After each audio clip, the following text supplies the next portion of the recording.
Magandang buhay po para sa lahat ng ating mga ka-faith, mga ka-seeking at mga ka-understanding. Tunghayan niyo po muli ang ating pag-aaral at paglinilay-nilay sa ating pananampalataya, ating pong sasaliksikin at ating pong uunawain. Kaya po itong pong ating channel na ito ay tinawag nating Faith, Seeking, and Understanding upang ang ating pananampalataya ay ating masaliksik at ating maunawaan. No?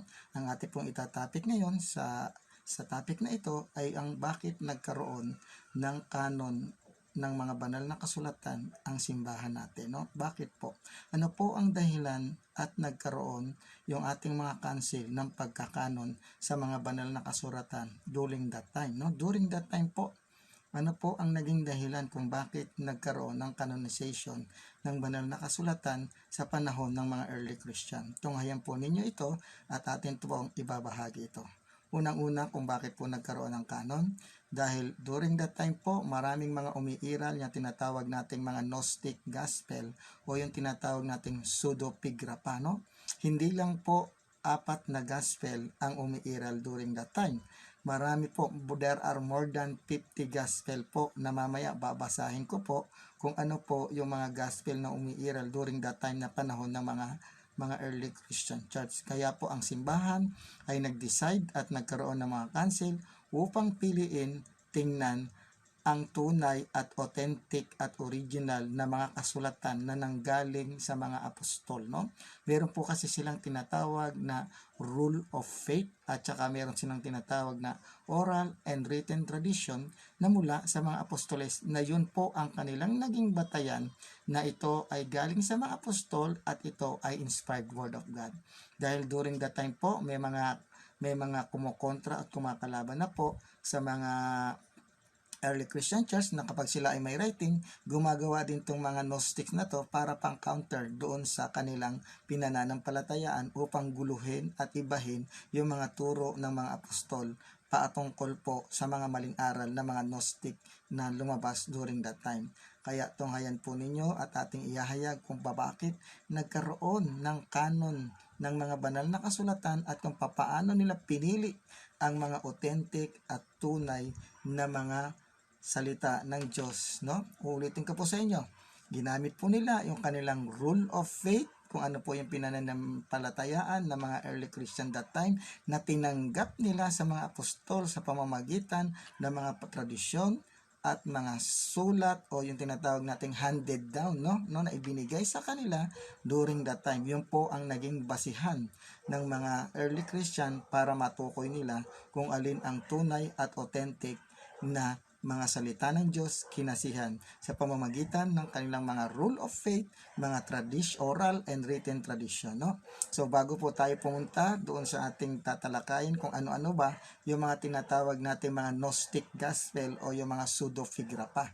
Tandaan natin, during sa Old Testament, meron din pong mga iba't ibang kasulatan doon na kumakounter din doon sa mga Old Hebrew Bible natin o yung Hebrew Bible, no? Meron din doon, kaya nga yung mga Book of Enoch, yung mga hindi yung tinatawag na Assumption of Moses, no? Meron din that time, during that time ng mga Old Testament time. May mga ganun din po, pero ang simbahan po ng ating pinananampalatayaan, kinaaniban, ang nag-decide at nag-compile kung ano ang authentic at hindi authentic, no? Tunghayan po natin dito at malalaman natin kung ano ang naging batayan at ito ay inspired na Word of God para sa ating mga mananampalatayang Katoliko. Samahan niyo pong muli ako at ating pong sasaliksikin, uunawain ang ating pananampalataya. Kaya halina mga ka-faith, mga ka-seeking at ka-understanding, samahan niyo po ako upang ihayag sa inyo ang mga dapat nating malaman nang sa ganon ay ipaliwanag po natin ito ng maayos sa ating mga separated brethren, lalo-lalo na sa ating mga kapwa Katoliko na naghahanap at nagsasaliksik ng katotohanan tungkol sa ating pinananampalataya. Kaya po nang sinabi ko, no, ano ang naging batayan nila kung papaano sila pumili at nag-decide na ito ay gagamitin at ito ang tunay na mga babasahin na kinasihan ng banal na espiritu ng Diyos, no? Ayon dito sa ating libro, dito sa ating Catechism of the Catholic Church, kung meron po kayong ganito dito, no, gamitin niyo po. Sabi dito, ang inspirasyon at katotohanan ng banal na kasulatan. Ang Diyos ay siyang may gawa ng banal na kasulatan. Ang mga katotohanang inihayag ng Diyos na nagpapaloob at nakikita sa banal na kasulatan ay isinulat sa inspirasyon ng Espiritu Santo, no? Unang-una yung kanilang naging batayan during that time at batayan din ng simbahan, yung tinatawag na inspired by God, no? Another, ang inang sindahang Katoliko o ang Santa Iglesia, tapat at bilin ng mga apostol ay nagpapatunay na ang lahat ng aklat ng luma at bagong tipan, 10 ng lahat ng bahagi ng mga ito ay banal at kanoniko. Yayamang sinulat ang mga iyon sa inspirasyon ng Espiritu Santo na ang nag-akda ay ang Diyos at pinagkatiwala sa Santa Iglesia. Napakalinaw, no? In-inspired at pinagkatiwala sa simbahan na itinayo ng ating Panginoong Hesukristo. Kaya ang may otoridad, ang may inspirasyon at ang tunay na may responsibilidad ay ang simbahang Katoliko dahil sa kanya pinagkatiwala, no? Tuloy natin. Kinasihan ng Diyos ang tanging liwanag ang mga taong sumulat ng mga banal na aklat. Sapagkat ng mga banal na aklat, sinasangkapan ng Diyos ang ilang tanging tao na gamitin ang kanilang mga karunungan at kakayahan sa ganitong paraan sa pagkilos ng Diyos sa kanila at sa pamamagitan nila bilang mga tunay na manunulat ay isinulat lamang nila ang lahat ng pinasulat sa kanila ng Diyos at walang iba, no? Ayan yung mga writer o yung mga author nito, yung mga prophets, yung mga apostles, no, yun po ang naging batayan kung paano nila talaga kinanon.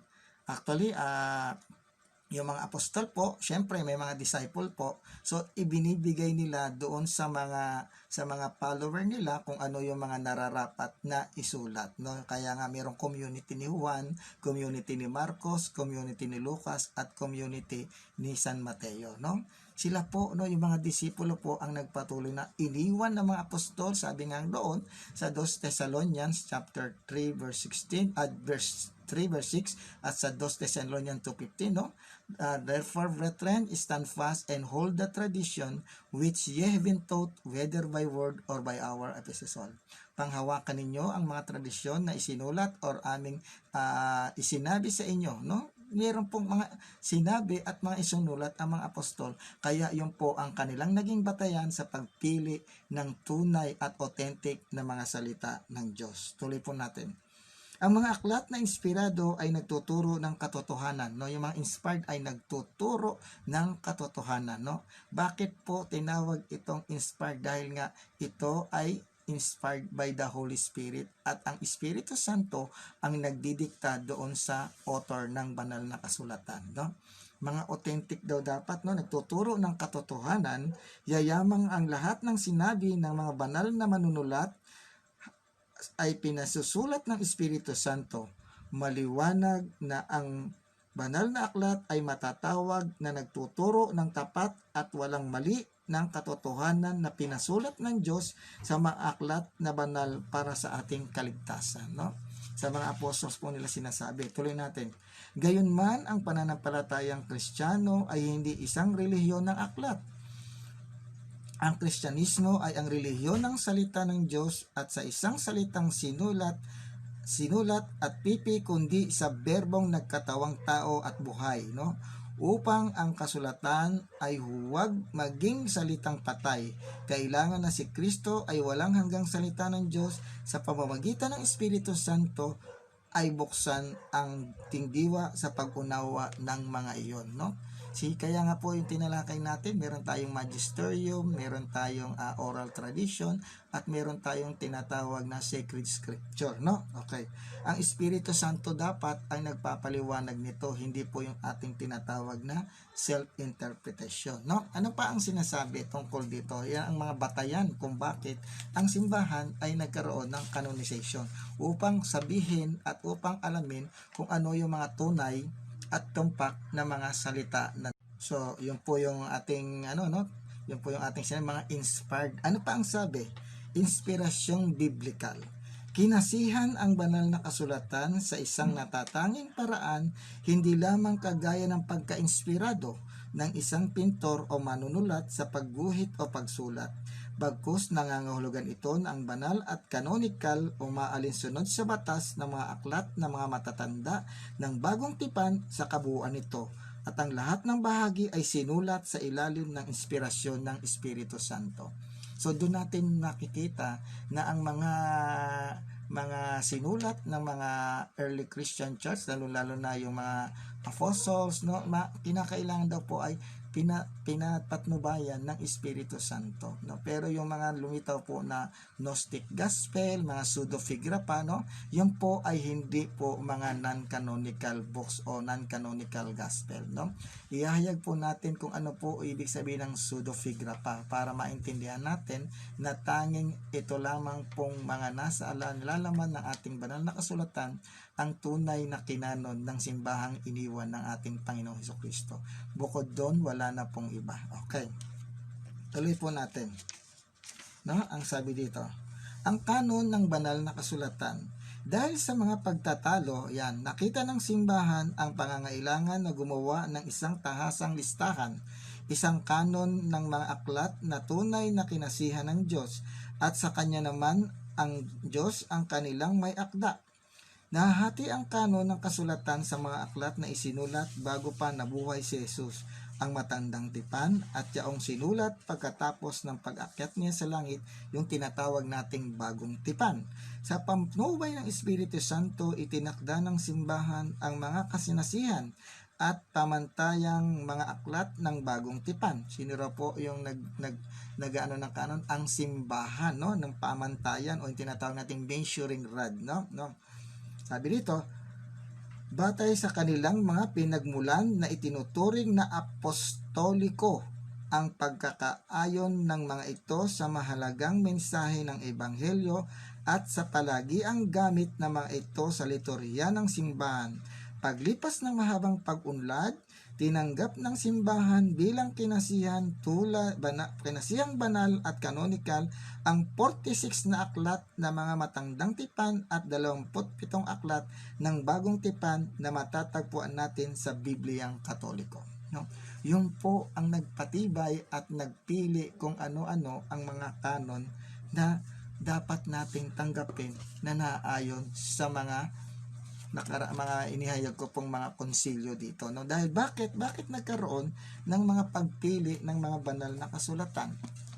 Unang-una, dahil po during that time mga ka-faith, ka-understanding at ka-seeking, no, marami po ang mga lumalabas during that time ng mga Gnostic, gaya na sinabi ko, yung mga spurious, no, mga writings na pang-counter doon sa mga rule of faith ng mga early Christian church. Kaya nagkaroon po during that time na nagkaroon ng pagkakabahabahagi dahil pinaniniwalaan nila yung mga pseudepigrapha na gospel, yung iba pinaniniwalaan yung sulat na nandito, yung sulat ng mga anti-Christian during that time, no?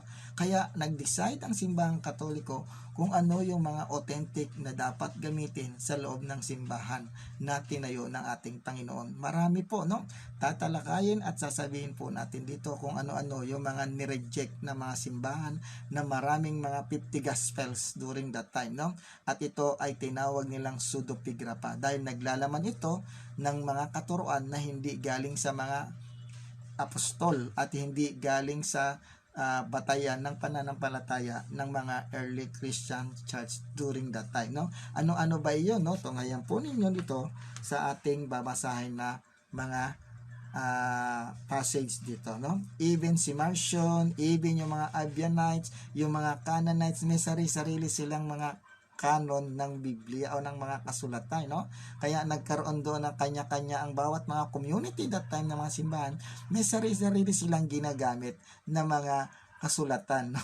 Kaya nag-decide ang simbahan na magkaroon ng canonization kung alin ang dapat gamitin at hindi dapat gamitin sa loob ng simbahang tinayo ng ating Panginoong Hesukristo. Kaya mga ka-faith, ka-seeking, and ka-understanding, tunghayan po ninyo kung ano-ano po yung mga non-canonical gospel at pseudepigrapha na hindi tinanggap ng ating simbahang Katoliko.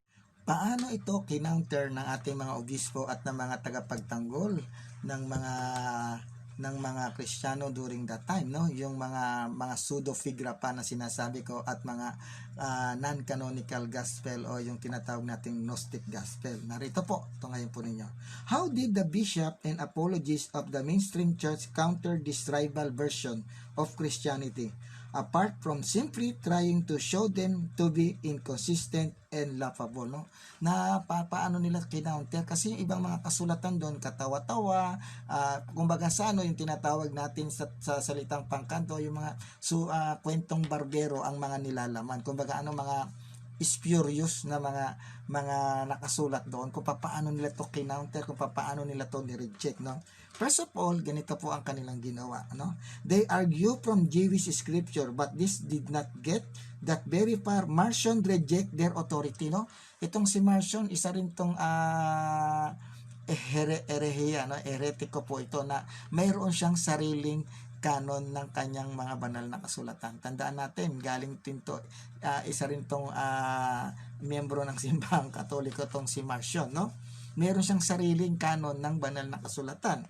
Sabi dito, Marcion reject their authority. Ni-reject ni Marcion yung authority ng mga namumuno ng mga community ng simbahan, no? Sabi dito, while the Ebionites have more obvious support from them than the bishop, no, pati yung mga Ebionites, no, sumuporta kay Marcion, na yun lang mga pinaniniwalaan ni Marcion na mga kasulatan, yun lang daw po dapat ang paniniwalaan, no? Then but sabi dito, so the bishop emphasized their mystical symbolic interpretation of the scripture, but display into the hands of the Gnostics, no, na nasa kamay ng mga Gnostic, no? Irenaeus said that 4 faces of the cherubim proved there must be 4 gospel, no? Kaya ngayong 4 na cherubim na sabi ni Irenaeus na kumakatawan lamang sa 4 na ebanghelyo, no? Yun ang sinabi ni Irenaeus, dahil itong si Marcion, mayroon siyang sariling version ng kanyang canon ng Biblia, no? Okay, kinounter na siya ni Irenaeus, ni Saint Irenaeus. Then, when went to temple, sabi rito, the Gnostic said fact that Christ was 12 when he went to temple confirms that there are 12 emanations of God. So, secondly, the mainstream preachers explain how these rivals contradict the teaching passed down from Jesus and the apostles. But the Gnostic replied that there was the secret teaching that Jesus delivered after his resurrection for those with the spiritual capacity to accept it, no? Sinasabi ng mga Gnostiko na to na nung si Kristo raw ay nabuhay na magulit, ay meron daw itong mga sikretong itinuro sa kanila, dahil itong si Marcion ay miyembro rin po ito ng simbahang na tinayo ng ating Panginoon, no? Pero hindi po nila ito tinanggap, no?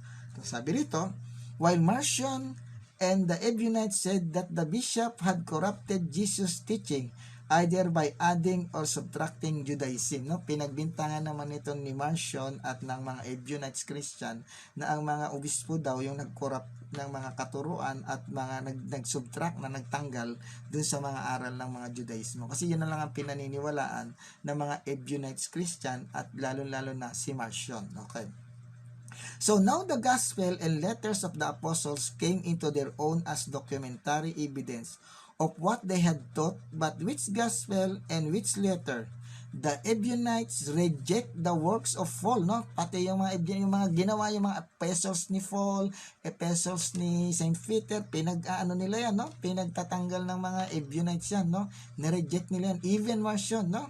Sabi dito, no, the Ebionites rejects the works of Paul and perhaps look to as an apostolic. Pati yung kay Lucas tinanggal ng mga Ebionites, no? Pati yung mga sulat ni Luke, no? Ni-reject ng mga Ebionites. While the Marcionite accepted nothing else, no? Accepted nothing else, no?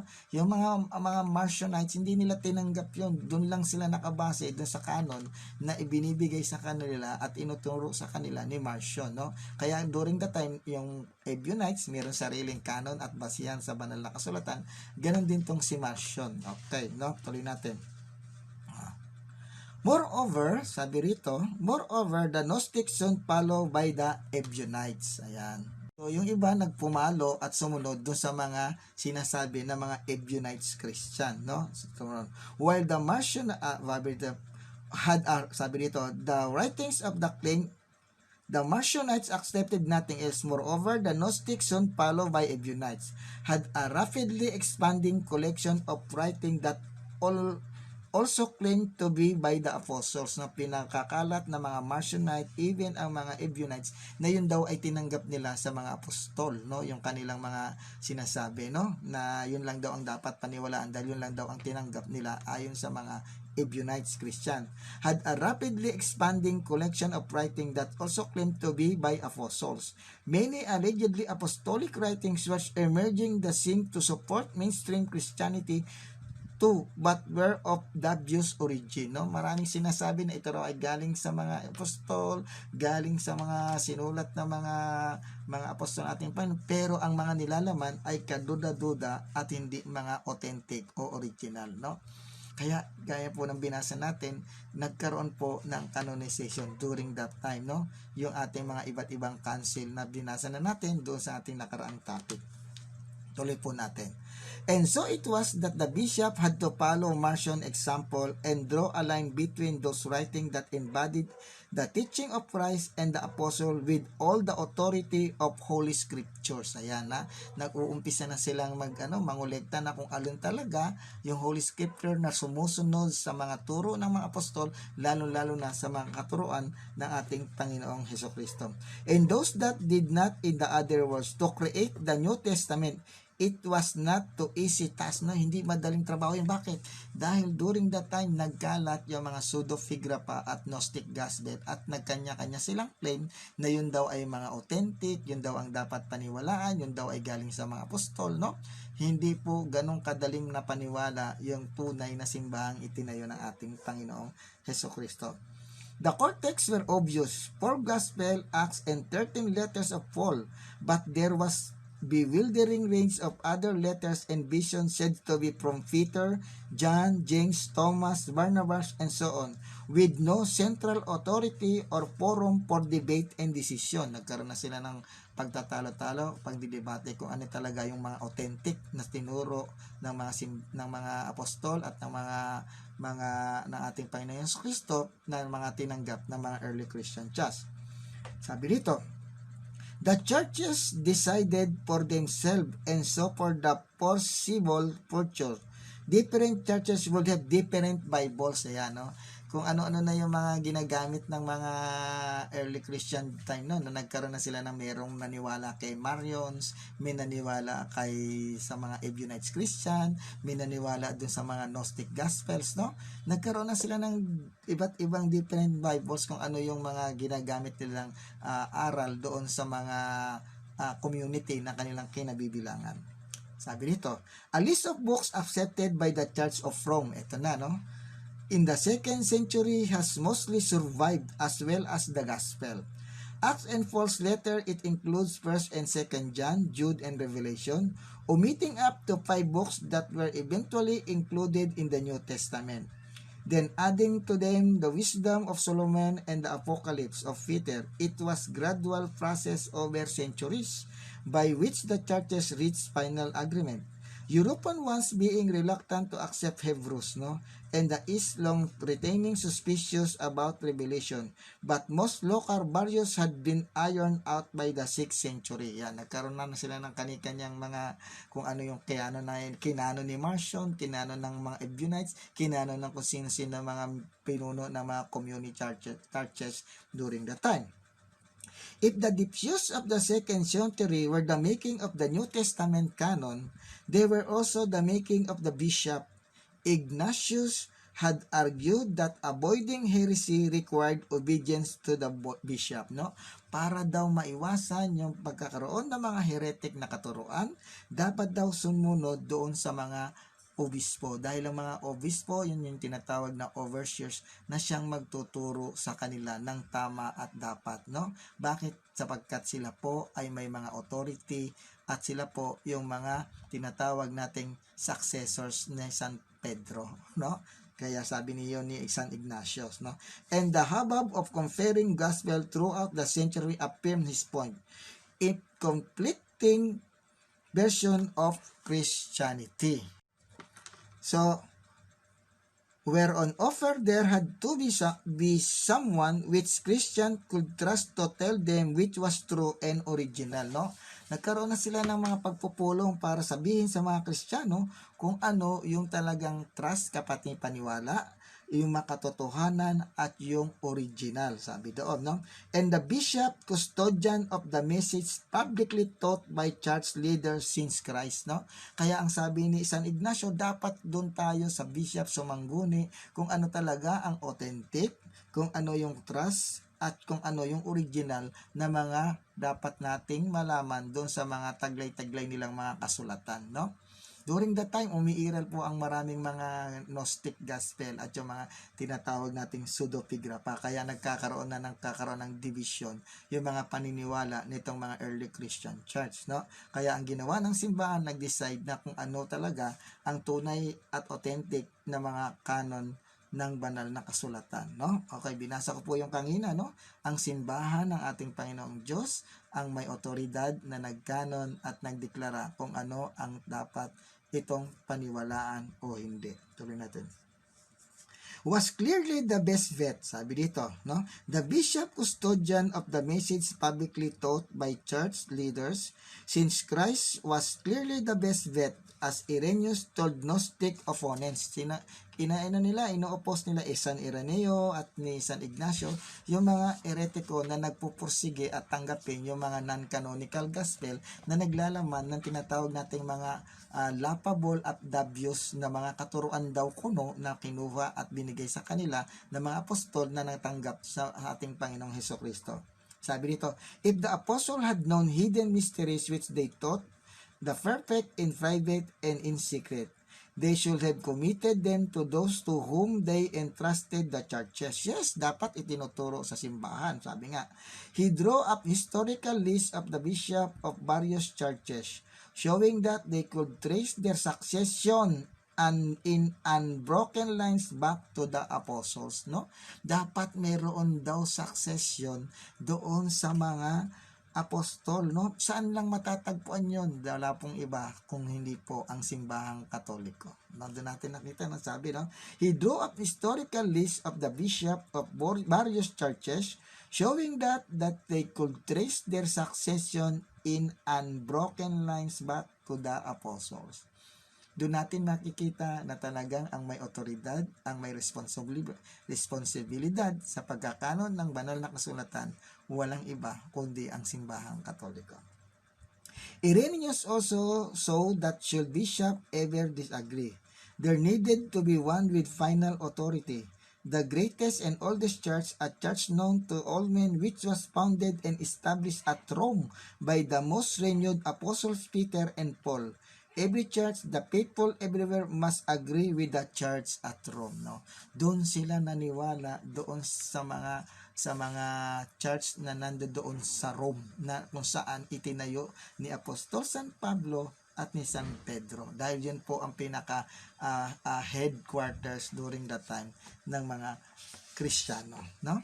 So, doon natin makikita na umiiral po yung mga iba't ibang mga pseudepigrapha o yung tinatawag natin na mga non-canonical gospel during that time, no? So, ano-ano ba yun? Ano ba ibig sabihin ng pseudepigrapha, no? Bibigay ko po sa inyo kung ano po yung mga tinatawag nating mga pseudepigrapha o yung mga spurious writings during the time na umiiral sa panahon ng mga early Christian church, upang maintindihan po natin kung bakit apat na gospel lang ang mga na canon at ilang lang po yung sa 27 books ng ating New Testament ang nailagay na talagang authentic at hindi po mapapasulbalian ng kahit na sinong paman, no?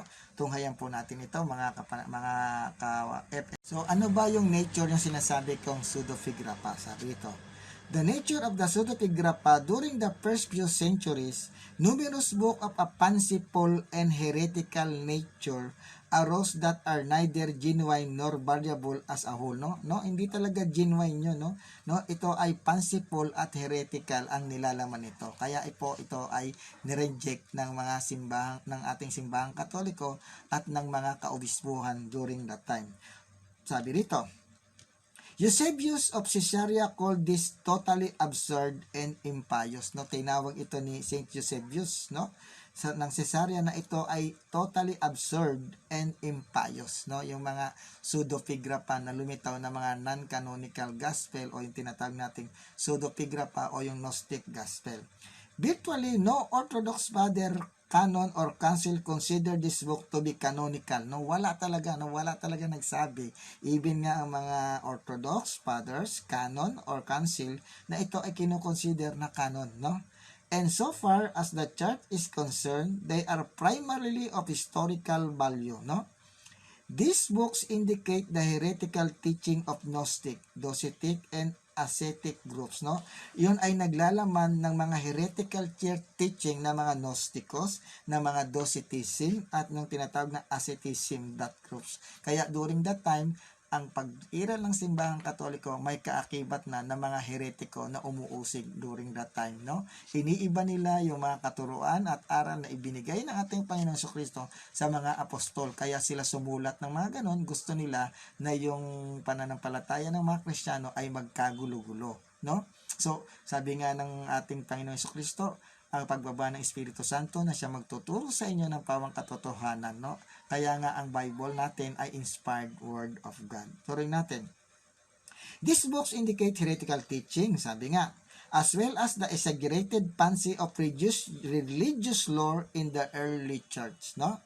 At best, these books were revered by some of cults and referred by the some of the Orthodox father, no?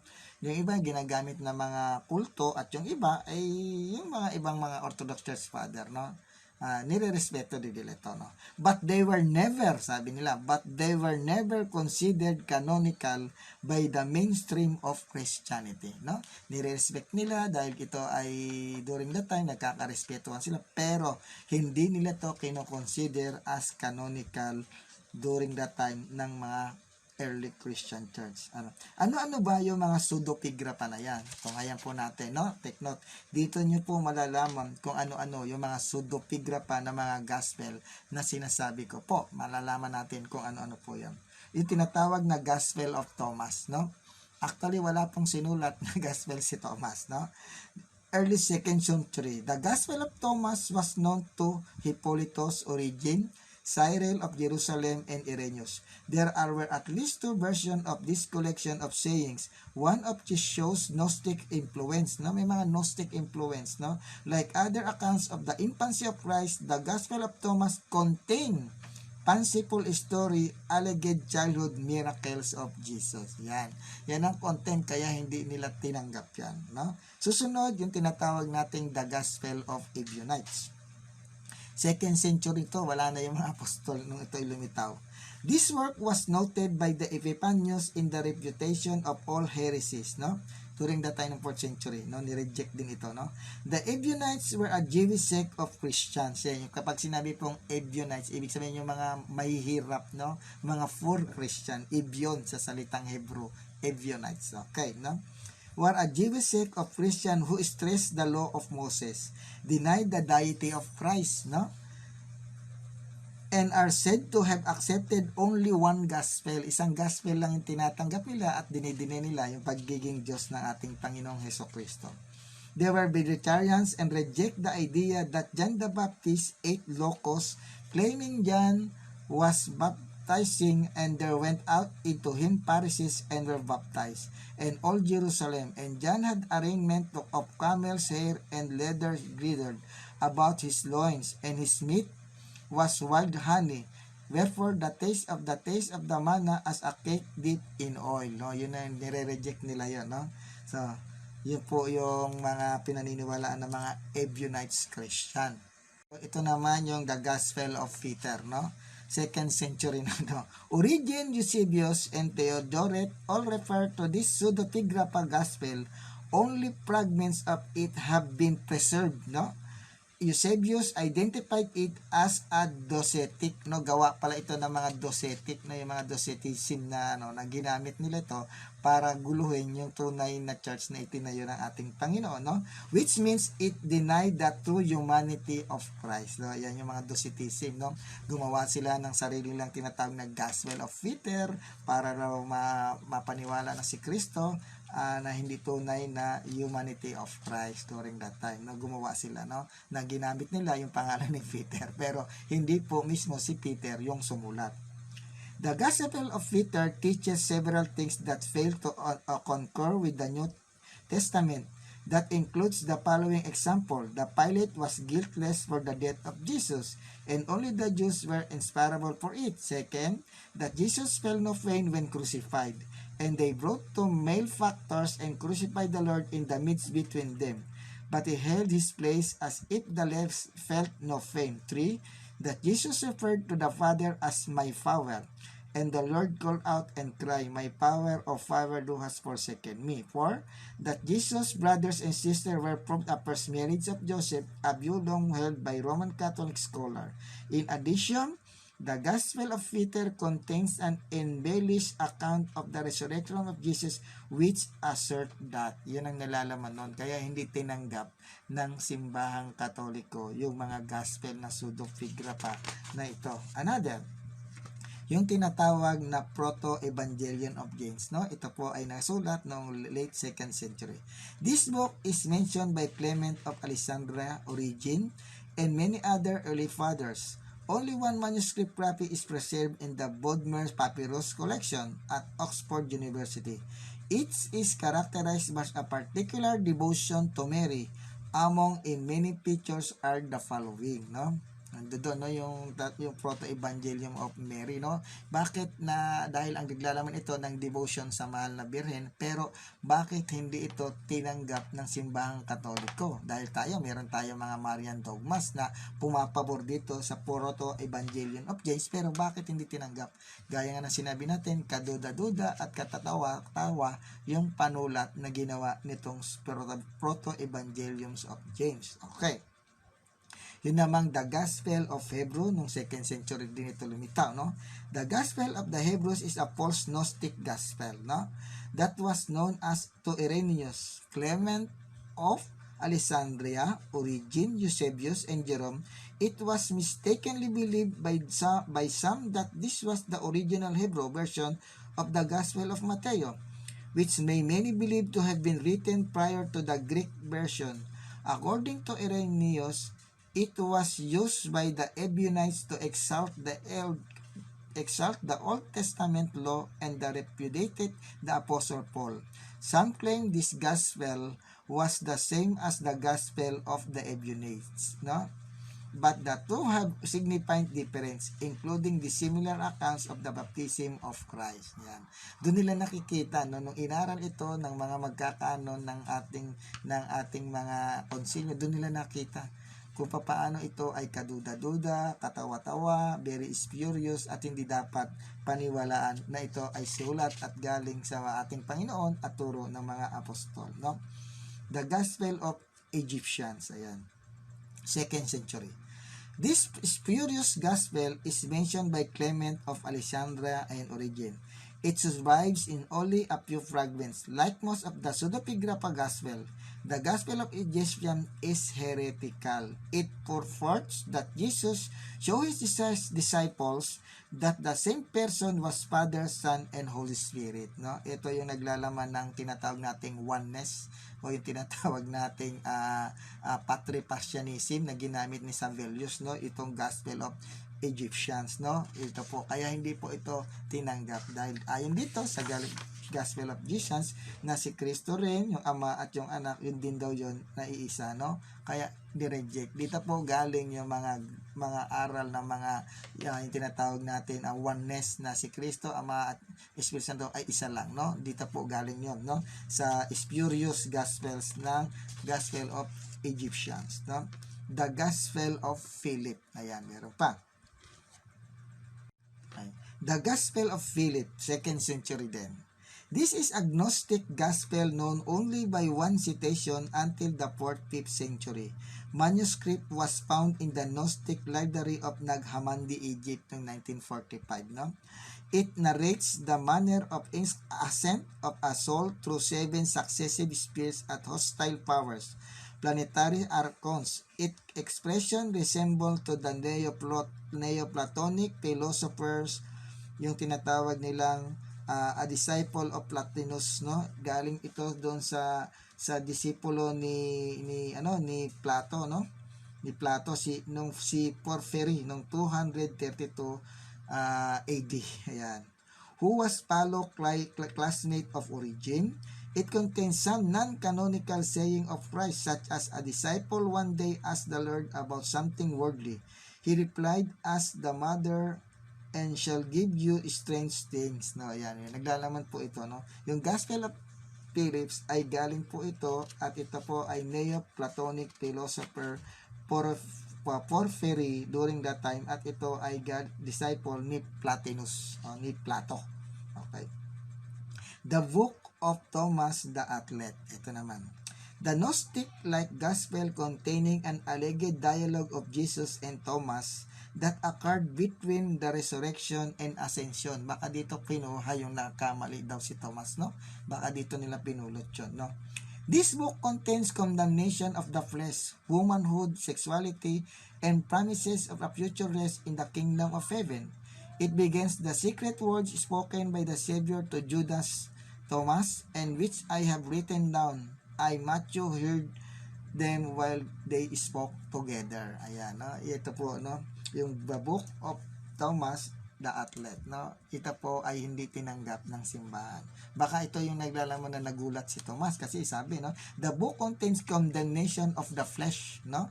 Womanhood and sexuality and promise of future rest. No? Baka nga dito nila nakita yung nagkamali si Thomas, no? The Gospel according to the Matthias, no? Traditions of Matthias. Ni-reject din ito, no? There is another work known to Origen, Eusebius, Ambrose, and Jerome. Quotation from it are preserved by Clement of Alexandria.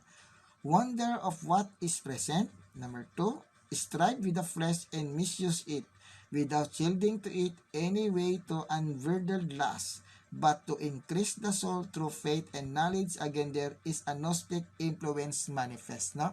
Hindi po ganon yung tinuturo ng simbahan na nilalaman ng The Gospel of Matthias. Kaya ito po ay hindi talagang si Matthias ang sumulat, kung hindi yung mga Gnostic na gustong sirain ang kredibilidad ng pananampalataya ng ating simbahan during the early Christian church, no? Kaya po ang ating page na ito ay Faith, Seeking, and Understanding. Aalamin natin yung ating pinananampalatayaan, ating sasaliksikin, at ating uunawain, at ating iintindihin. The Gospel of Judas, no? Ito yung ginagamit din ng mga kaibigan nating mga Muslim na si Kristo raw ay hindi napako, no? Ito po yung The Gospel of Judas, no? Sabi rito, the Gospel was known to Irenaeus and Epiphanes, no? Bishop of Salamia, the product of an antinomian Gnostic sect, no? Produkto to ng mga antinomian Gnostic sect, no? Yung mga early Christian na humiwalay na at nagtayo na ng sarili nilang paniniwala, no? It may have contained a passion story setting forth the mystery of the betrayal, no? Then explaining how Judas by his treachery made possible the salvation of all mankind. Yun yan, no? Yun po yung laman nun. Kaya hindi po ito tinanggap dahil ito ay hindi talaga katanggap-tanggap. Epistle of an epistle, no? Epistola Apostolorum, 2nd century, no?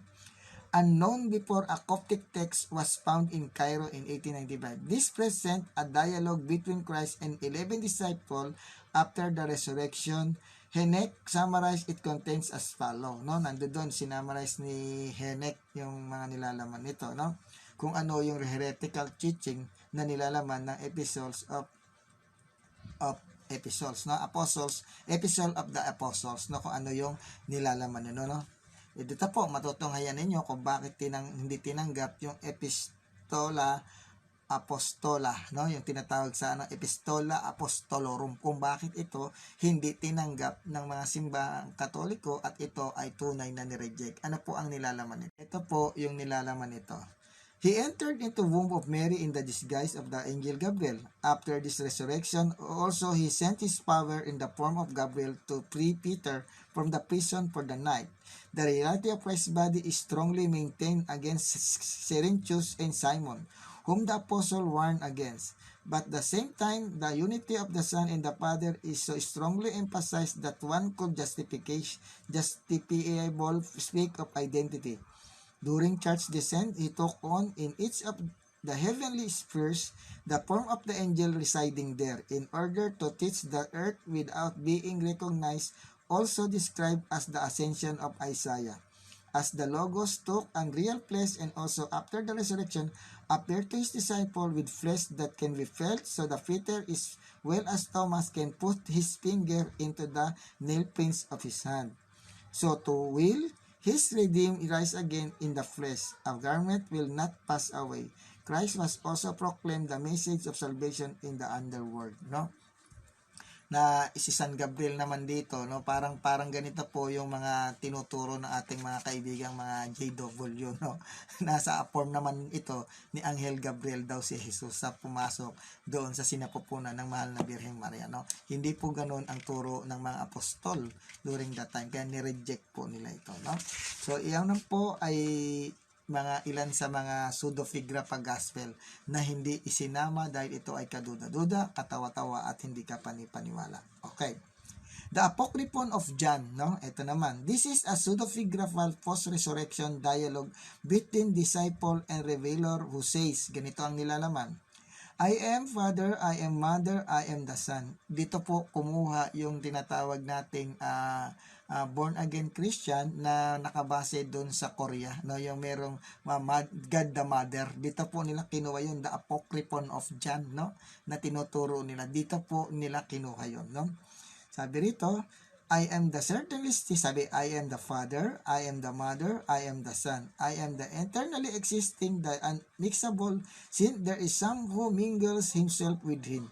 Now I am come to reveal that you what is and what was and what shall be, that you may know the invisible things like the visible, and to instruct you concerning the perfect man. Dito kinuha ng mga, nakalimutan ko na yung pangalan nung bagong sekta na to, nakabase sa Korea na mga born again Christian na mayroong God the Mother, God the Father at God the Son. Dito po nila kinuha yun, no? Yung sa tinatawag na the Apocryphon of John. Okay. The Gospel of Truth, no? Bakit hindi kinuha to? Nakalagay the Gospel of Truth, no? Sabi dito, this early Gnostic Gospel may have been written by the Gnostic theologian Valentinus, no? Ayan, isang Valentinus, isang here dito at isang Gnostic, no? Si Valentinus noong 140 AD to 145. It was the first work from the Nag Hammadi discovery to be translated. This gospel narrative begins, the gospel of truth is joy for those who have received from the Father of truth the grace of knowing him through the power of the word which was come forth from the pleroma, or in the word.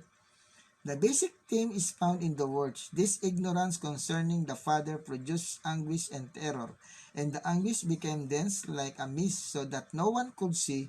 For this reason, error waxed strong. Speaking of salvation by knowledge, it reads, no? Doon natin makikita kung ano yung nilalaman ng mga ngayon, no? Nakita nyo, no? Meron pa po tayong mga ibibigay na mga tinatawag nating mga pseudepigrapha na hindi rin isinama sa canon. Take note, no? Bukod pa po ito dun sa mga sinasabi ko po sa inyo kung ano po yung mga fragments na na-discovery ng ating mga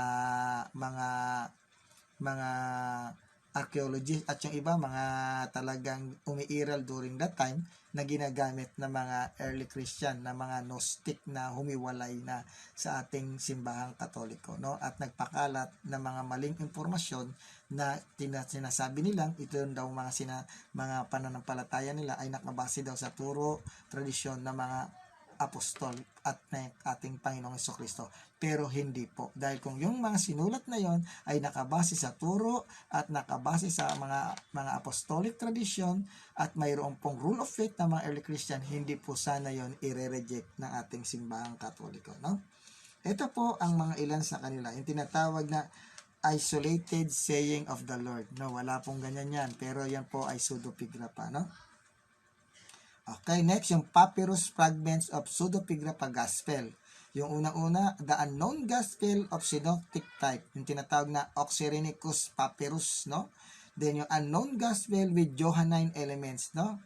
A saying collection on papyrus, no? Nandoon. Okay. Other Greek papyrus fragments, yung Oxyrhynchus papyrus, Cairo papyrus, and so-called Pallium fragment, no? Nakita nyo yung mga nandoon. Another, meron din tinatawag na Cairo papyrus, meron ding so-called Papillum fragment, no? Jewish Christian Gospels, no? Ano ang nilalaman nito? The Gospel of the Nazareans, the Gospel of the Ebionites, the Gospel of the Hebrews, the Gospel of the Egyptians, the Gospel of Peter, conversation between Jesus and his disciple after the resurrection, the Prayer Logion, Epistola Epistolorum, a gospel fragment from the Strasbourg Coptic Papyrus. Okay, no? Next, Gnostic Gospel and related documents. Ano yon? Gospel under general titles. The Gospel of the four heavenly regions of the four corners of the world. The Gospel of perfection. The Gospel of truth, no? Gospel under the name of the Old Testament figure. Ano naman yon? Gospel currently directed or indirectly under the name of Jesus in similar works. The Sophia Jesus Christi, the Dialogue of the Redeemer, the Pistis Sophia, no? And the two books of Jehu. Gospel attribute to the 12 as group, yung tinatawag na Gospel of 12, no? The Gospel of the 12 Apostles, the Cocaean or Gospel of the 12, the Memoria Apostolorum, the Manichaean Gospel of the 12 Apostle. Kay Manichaean po ito, sinulat to ni Manichaeans na. Okay. Next, yung the Gospel of the 70. Dahil ang Panginoon naghirang ng 72, di ba? Ito, gumawa din sila para doon. No? Pero hindi pa rin po yan tinanggap ng simbahan. Kahit nasabihin nilang ito po ay Gospel daw ng 70. Pero nung nalalaman ito, ay wala doon sa rule of faith and oral tradition na tinanggap ng nila sa Panginoon at ibinigay sa kanila ng mga apostol. No? Then the next is the other Gospel of the 12 Apostles. No? Gospel under the name of an apostles. The Gospel of Philip, yung binasa natin. The Gospel of Thomas. The Book of Thomas and the Athlete. The Gospel according to Matthias. The Tradition of Matthias. The Gospel of Judas. The Apocryphon of John. Fragments of the dialogue between John and Jesus. The Apocryphon of James. And the Gospel of Bartolome. No? Nakita nyo, ang daming mga gospel. Gaya ng sinabi ko po, there are more than 50 gospel during that time na kina-counter yung 4 na gospel na sinulat ng mga talagang content na galing talaga sa mga apostol, yung mga nilalaman ng 4 na gospel na yan. Kaya itong mga Gnostic, mga Docetism, mga Ascetic, gumawa rin ng mga spurious na gospels at ipinangalan pa kuno doon sa mga apostol para sabing yun daw ay authentic. Bakit? Para guluhin, para sirain ang rule of faith at ang katuruan ng early Christian Church. Tuloy natin. The Gospel under the names of the Holy Woman, no? The Question of Mary, meron yan. The Gospel according to Mary and the Gena Marias. Pag sinabing the Gena Marias, ibig sabihin the birth of Mary. Okay. Gospel attribute to an art heretic. The Gospel of Cerinthus, yan, yung mga heretic po ang gumawa nito. The Gospel of Basilites, the Gospel of Marcions, the Gospel of Aphiles, the Gospel of Bardesianus, and the Gospel of Mani. No? Yung Mani, Manichaeanism po yan, si Mani. No? Gospel under the name of their users. Infancy Gospels, Proto-Evangelium of James, the Infancy Story of Thomas, Gnostic Legends, later Infancy Gospel, extract from the Arabic Infancy Gospel, extract from the Gospel of Pseudo Mateo, extract from the Latin Infancy Gospel in the Arundel manuscript. extract from the life of John according to Serapion. Ayan, nakita nyo, no? Ang dami pong mga lumabas na mga Gnostic at heretical gospel during that time. Kaya po ang ating simbahan nagkaroon po ng mga iba't ibang pagkakanon sa iba't ibang council. Dumaan po ito sa maraming konsilyo na pinagtibay nila, no? Iba't ibang konsilyo ang dinaanan ng canonization na yan hanggang Vatican, no? Hanggang Vatican I, no? Nakaabot ito, no? Para ipagtibayan lang ang ating dapat tanggapin, ang ating dapat paniwalaan, ang mga authentic at ang mga tunay na nilalaman ng ating pananampalataya na talagang ang mga sources ay galing sa mga apostol at lalo-lalo na sa ating Panginoong Diyos na si Jesucristo. Tuloy po natin. The work and suffering of Jesus. Meron din yan. Ano yung mga nakapaloob doon? Jesus' earthly appearance and character, the alleged testimony of Josephus, the Abgar legend, the Gospel of Nicodemus, Acts of Pilate, and Christ's descent into hell. The Gospel of Bartolomeo, the question of Bartolomeo, Coptic text of Bartolomeo, the Gospel of Gamaliel, no? Unang-una si Gamaliel, paano makapagsusulat yun si Gamaliel ay isang pinakapunong pari during that time, di ba? Paano na-convert ba si Gamaliel sa pagiging Kristiyano? Wala namang tinukoy ang banal na kasulatan. Bakit sila nagkaroon ng gospel, no? So itong mga ito po ay kumakatawan po sa mga maraming mga banal na kasulatan na sinasabi nila ay galing daw sa mga apostol, pero hindi po talaga ito holy. Ito po ay spurious gospel, no? Kaya po ang ating simbahan nagtalaga ng canon kung alin ang dapat tanggapin at hindi dapat tanggapin, no? In addition to the Pseudepigrapha Gospel, there are also numerous apocryphal accounts of Acts of the Apostles, no? Yung the Acts of John, the Acts of Peter, no? The Acts of Paul, yan ang mga nandoon, no? Another, the Acts of Andrew, the Acts of Thomas, the Acts of Pseudo Clementus, no? Later Acts of Apostles, the continuation of the early Acts of the Apostles, later Acts of others apostles, no?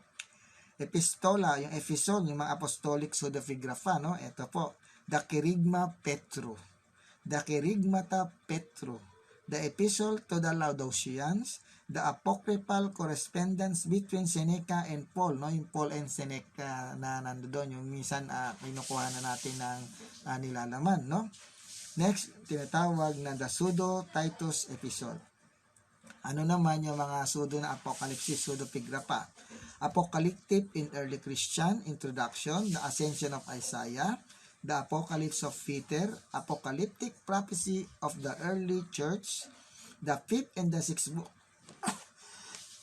excuse me po, the fifth and the book of Ezra, Christian Savvy Lines, the book of El Kasai, later, ito yung mga later, apocalypse of Paul and apocalypse of Thomas. No? So, marami pong mga during that time na mga umiiral na mga early times ng mga ginagamit ng mga kalaban ng simbahang itinayo ng Panginoon na sila mismo kumakata ng mga sulat na anti-teaching doon sa mga tinuturo ng mga apostoles. Para nga gaya ng sinabi ko, magkagulo-gulo at magka-divide-divide yung aral ng ating Panginoong Hesukristo na hanggang ngayon, no? Doon natin malalaman kung saan nila kinuha yung mga katuruan, mga aral nila na ginagamit natin laban sa simbahang Katoliko, no? Kung saan po nila pinagpupulot yung mga nilalaman na yon, no? So napakaganda po, no? So marami po tayong natutunan dito, no, kung paano ang simbahan ay nagkanon at nagpatibay ng mga banal na kasulatan para sa ating simbahang Katoliko, no? Napakaganda po. So tuloy po natin dito ang kanon ng mga kasulatan, di ba? Binasa ko na po ito, no? Ito po ang kanon ng ating simbahang Katoliko, sabi ko. Ang kanon ng mga kasulatan, gaya ng sinabi ko, yung ginamit kong church history, no? Ang simbahan, ang mga obispo at yung mga council ang nagkanon. Ang kanon ng mga kasulatan. Ang tradisyong apostolika ay nagtakda sa iglesia kung alin ang talaang itong tinatawag na kanon. Ang mga aklat ng banal na kasulatan na binubuo ng lumang tipan at may 46 or 45 kung magkasama ang Jeremiah at Panaghoy. at ang aklat na 27 sa Bagong Tipan. Ang mga lumang tipan mula Genesis ay hanggang Malakay, no? Nandoon, no? 46 or 45, no? Sabi dito, pagkasama yung Jeremiah at Panaghoy, no? Ang mga bagong tipan naman mula Mateo ay hanggang Revelation, no?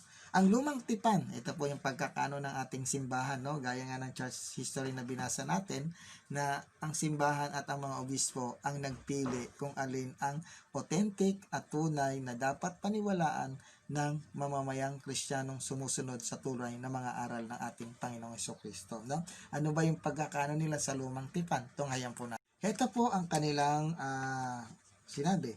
Ang lumang tipan ay isang bahagi ng banal na kasulatan na di maaaring kaltasin ito.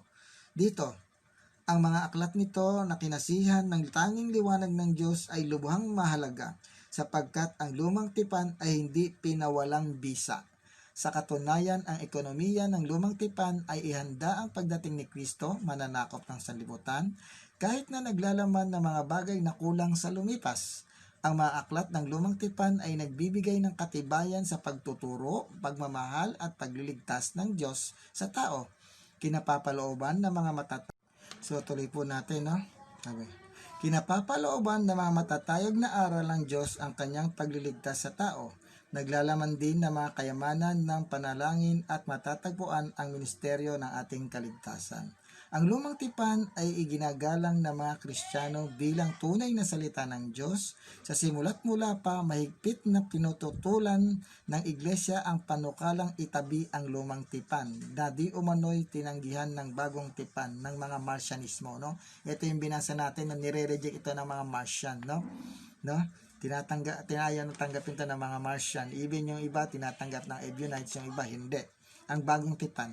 Ang salita ng Diyos na siyang lakas ng Diyos na kaligtasan ng samasampalataya ay matatagpuan at makikitang tangi ang kanyang lakas sa bagong tipan. Ang mga sulat na ito ay nagbibigay sa atin ng tiyak na katotohanan ng pahayag ng Diyos.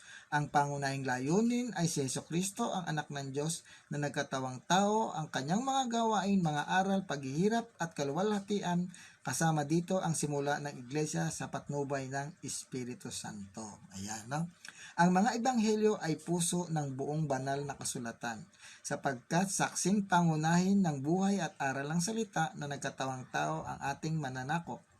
Sa pagkatha ng mga ebanghelyo ay may tatlong panahon. Ito yun, no? Kung bakit 4 lang na ebanghelyo ang kanilang kinanon dahil yung iba ni-reject. Ito po, una, buhay at aral ni Jesus. Mahigpit na itinuturo ng Iglesia na ang 4 na ebanghelyo ay kinapapalooban ng tunay na kasaysayan ni Jesus, anak ng Diyos, na buhay at nakipanayam sa mga tao, gumawa at nagturo sa ikaliligtas ng salibutan hanggang umakyat sa langit. Pangalawa, tradisyong oral. Ito yung naging rule of faith nila para malaman kung alin yung authentic na sinasabi nating mga gospels, no? Ang mga apostol pagkaraan ng pag-akyat sa langit ng Panginoon ay nangaral sa mga nakikinig sa kanila tungkol sa ginawa at sinabi ni Jesus, taglay ang panibagong kaalaman na matinanggap, tinuruan ng mga maluwalhating pangyayari ni Kristo at patnubay ng katotohanan. Pangatlo, ang mga ebanghelyong sinulat ng mga banal na manunulat, ang 4 na ebanghelyo na pumili ng ilan sa maraming bagay na mapag-alaman na noon sa mga salita o sulat. Iniklian o ipinaliwanag ang ilang bagay ayon sa pangangailangan ng mga iglesia. Bagamat pinananatili nila ang anyo ng pagpapahayag sa isang pamamaraan na ang katotohanan tungkol kay Jesus ang ipinahayag. Ang 4 na ebanghelyo ay lunduan ng pananampalatayang saksi nito ang liturhiya at mga batayan ng buhay at ng mga santo sa lahat ng panahon. So nakita ninyo, no, kung ano yung naging basihan nila sa pagpili ng ebanghelyo, kung bakit 4 lang ang kinuha nilang tunay na ebanghelyo at authentic, no? Walang ibang doktrina na lalong mainam, lalong mahalaga at kahanga kaysa sa teksto ng ebanghelyo, no? Kasi yung iba nireject nila mga spurious, no? Kaya ito yung kinuha nila, itong 4 na ito ang kinanon. Masdan at itanim sa isip ang mga bagay na itinuro at ginanap ng ating Panginoon sa Kristo. Si Kristo sa pamamagitan ng mga salita at mga gawa ng Santa Cesaria ang bata. Higit sa lahat, ang Ebanghelyo ay siyang laman ng ating kaluluwa. Lahat ng naririto ay kailangan ng ating kaluluwa. No, nakita natin, no, kaya yun ang naging batayan nila, no, yung rule of faith galing sa oral and written tradition ng mga apostol at kung bakit nila ito ginawa para ma-counter yung mga pseudo-figrapa na umiiral during the time na nagpapakalat ng maling paniniwala tungkol sa katuruan ng ating Panginoong Diyos at ng mga ibinigay ng mga apostol sa kanila to counter doon sa mga heretical teaching. Ito po yung pagbubuod natin, no? Ang buong banal na kasulatan ay isang aklat. Ang aklat na ito ay si Kristo, sapagkat ang lahat ng kasulatan ay naganap kay Kristo. Ang banal na kasulatan ay kinapapalooban ng salita ng Diyos bilang inspirado ay talagang salita ng Diyos. Ang Diyos ang tunay na may katha ng banal na kasulatan sapagkat siya ang nagpapasulat sa mga manunulat, gumagawa sa kanila at sa pamamagitan nila, kaya tiyak na sila ay nagtuturo ng walang mali hinggil sa kaligtasan. No? Yan yung kanilang naging batayan, yung tinatawag nilang rule of faith, deposit of faith na hanggang ngayon ay nasa tunay na simbahan ng ating Panginoon. No? Ang mga kasulatan ay dapat ipaliwanag ayon sa ibig ipahayag ng Diyos sa pamamagitan ng mga banal na manunulat tungkol sa ating kaligtasan. Ang ibig ipahiwatig ng Espiritu Santo ay nauunawa lamang sa bisa ng Espiritu. Tinatanggap at ginagalang ng Iglesia Katolika bilang mga aklat na inspirado ang 46 na lumang tipan at 27 ng bagong tipan. Okay. Nangungunang batangi ang apat na ebanghelyo, yayamang ang lunduan na ito ay si Kristo Jesus. Ang pagkakaisa ng dalawang tipan ay nagmumula sa kaisahan ng balak ng Diyos at sa kanyang pahayag. Ang lumang tipan ay pagkahanda sa bago. Samantalang itong huli ay katuparan ng lumang tipan. Magkaugnay ang dalawa sapagkat ang dalawa ay tunay na salita ng Diyos. Sa tuwina, ginagalang ng simbahan ang banal na kasulatan gaya ng katawan ni Kristo. Ang dalawa ay kapwa magpapakain at namamatnubay sa buong buhay ng sangkakristyanuhan. Sa aking mga paa, liwanag ang iyong salita, ilaw at aking landas. Yan ay nasa Salmo yun, no? Salmo po, no? Salmo or Isaiah chapter 15 verse 4. Chapter 50 verse 4, no? My Lord is my light and the lamp of my feet, sabi doon, no? Sa English, no? So maraming salamat mga ka-faith seeking and understanding. Dito po natin natunghayan na hindi lang po pala apat na gospel lamang ang pinagpilian during that time dahil marami pong mga gnostic at yung tinatawag ng pseudo-figrapa na umiiral doon upang gibain ang mga pananampalataya ng mga early Christian church. Tandaan ninyo, kung meron po kayo nun, actually meron po ako nitong mga pseudo-figrapa na gospel na to, no? Yung iba doon kinukuha ng mga mga kaibayan natin sa pananampalataya, yung mga aral nila, doon nila kinukuha. Kaya kung babasahin mo, makikita mo kung saan ang galing yung mga inaaral nila, no? Doon natin makikita na yun ay ni-reject during that time ng mga early Christian church. Kaya mga ka-faith, kasiking kay understanding, mag-subscribe na po kayo at mag-like para po marami po tayong malaman tungkol sa ating pananampalataya, sasaliksikin natin at ating pong uunawain. Maraming salamat po hanggang sa uli nating pagkikita sa isa pang nating talakayan at mga topic na aming ilalahad dito. No? Subscribe na po mga kapananampalataya upang ito pong ating pangalawang channel ay makapagbigay ng iba pang mga informasyon hindi lang po sa pagtatanggol ng ating pananampalataya, kung hindi po sa ating pananampalataya ay ating pong sasaliksikin at ating pong uunawain nang sa gayon ang ating pananampalatayang Katoliko ay maging matibay anuman ang dumating na atake or mga allegation laban sa ating simbahang Katoliko ay kahit kailanman hindi po tayo matitinag sa ating pinaniniwalaan. Kaya mga ka-faith, mga ka-seeking at mga ka-understanding, halina po, mag-subscribe na po tayo upang marami po tayong malaman sa ating pananampalataya.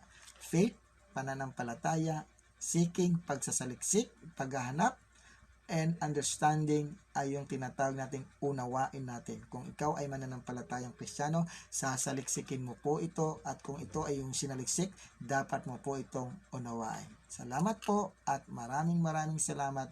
God bless us all. Mabuhay po kayong lahat. Amen.